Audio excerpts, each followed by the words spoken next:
Hi everyone, সবাই কেমন আছো আর কি করছো সবাই? আর এই বৃষ্টির দিনে ঠান্ডা ঠান্ডা নিশ্চয়ই সবাই ভালো আছে। যা প্রচণ্ড গরম পড়েছিল।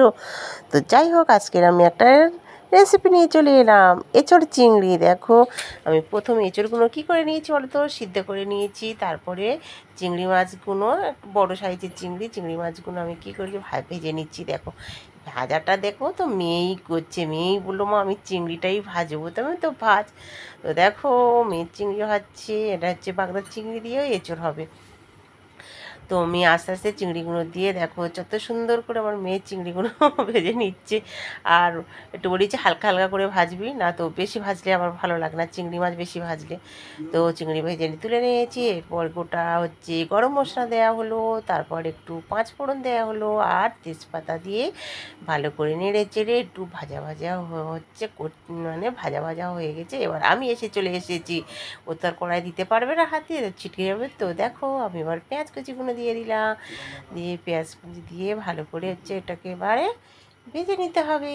তো পুরো পেঁয়াজটা আমি দিয়ে দিলাম। তো বন্ধুরা, তোমরা কিন্তু একটু দেখো আমার এই রেসিপিটা। এটা আমার নিজের মতো, আমি যেমনভাবে রান্না করি সেইভাবে তোমাদের সঙ্গে শেয়ার করছি। তো পেঁয়াজটা ভাজা ভাজা হয়ে গেলে কী করলাম বলো তো, এতে একটু চিনি অ্যাড করলাম। তারপরে চিনিটা একটু অ্যাড করার পরে আমি হচ্ছে আদা রসুন আর হচ্ছে কি বলে যে, হ্যাঁ, কাঁচা লঙ্কা পেস্ট করেছিলাম, সেটাও দিয়ে দিলাম, একটু ভেজে নিলাম। তারপরে দেখো আমি হচ্ছে টমেটো দিয়ে দিলাম। দিয়ে ভালো করে কষিয়ে নিতে হবে। তারপর তেল টেল একটু ছেড়ে ছেড়ে গেলে দেখো আমি হলুদের গুঁড়ো দিয়ে দিচ্ছি, লঙ্কার গুঁড়ো দিয়ে দিচ্ছি। যে যার স্বাদ মতো দেবে লঙ্কার গুঁড়ো, মানে যে যেমন ঝাল খায়। আর আমি তো কাঁচা লঙ্কা দিয়ে পাটার সময় দিয়ে দিয়েছিলাম না। এবারে দেখো ধনে গুঁড়ো আস্তে আস্তে, জিরে গুঁড়ো, একটু ভাজা মশলার গুঁড়ো আস্তে আস্তে এর মধ্যে অ্যাড করে দিলাম। দিয়ে দেখো আবার একটু নাড়াচাড়া করে মশলাটাকে কষিয়ে নিচ্ছি সুন্দর করে। প্লিজ তোমরা আমার রেসিপিটা দেখো একটু, আশা করছি সবাই ভালো লাগবে। দেখো তারপরে একটু কড়াইতে একটু সামান্য জল দিয়ে আর একটু ভালো নাড়াচাড়া করে নিলাম, ভেজে ভেজে নিলাম।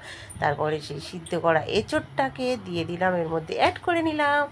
তো এঁচড়টা দেওয়া হয়ে গেলে একটু ভালো করে তো ভাজতেই হবে না, সিদ্ধ কর, বেশি ভাজলে আবার ঘেঁটে যাবে।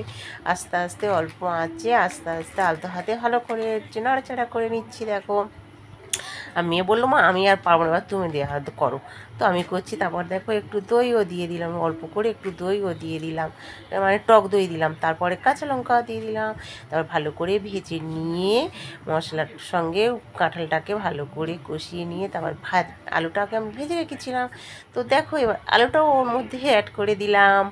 তো অ্যাড করার পর ভালো করে কষিয়ে নিয়ে তারপর নুনও অ্যাড করলাম, কেন চিনি তো আমি আগে দিয়েছিলাম মশলার সময়। এবার একটু নুন দিয়ে দিলাম। এবার একটু ওর সঙ্গে ভালো করে মশলা, আলু আর এঁচড়টা ভালো করে ভেজে নিয়ে এবার একটু আমি জল দিয়ে দিচ্ছি, মানে মশলাটা ভালো করে মানে ওটাকে ভেজে নিতে হবে। তারপর আমি স্বাদ মতো অল্প পরিমাণ, যেহেতু আলু ভাজা এঁচড় সিদ্ধ সব ভালো করে ভাজা হয়ে গেছে, অল্প পরিমাণ জল দিয়েছি।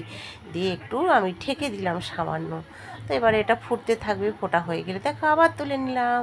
দেখো এবার আমার এঁচড়টা তো হয়ে এসেছে, দেখো সুন্দর করে গাঢ় গাঢ় মাখা মাখা দারুণ ও হয়েছে। তারপরে আমি ভাজা চিংড়িগুলোও দিয়ে দিলাম, দেখতে পাচ্ছ চিংড়িগুলো এবার অ্যাড করে দিয়ে দিলাম। এবারে দারুণ দেখতে হয়েছে, তাই না? খেতেও কিন্তু খুব সুন্দর হয়েছে বন্ধুরা। আমার মেয়ে তো বলছে, মা মাংস খাবো না, এবার তুমি শুধু এঁচড় চিংড়ি করবে। তো যাই হোক, দেখো চিংড়িটা ওর মধ্যেও অ্যাড হয়ে গেল। তো ভালো করে আরেকটু ফুটিয়ে নিলাম সামান্য, তারপর একটু গরম মশলা দিয়ে নামিয়ে নিলাম। তো টাটা।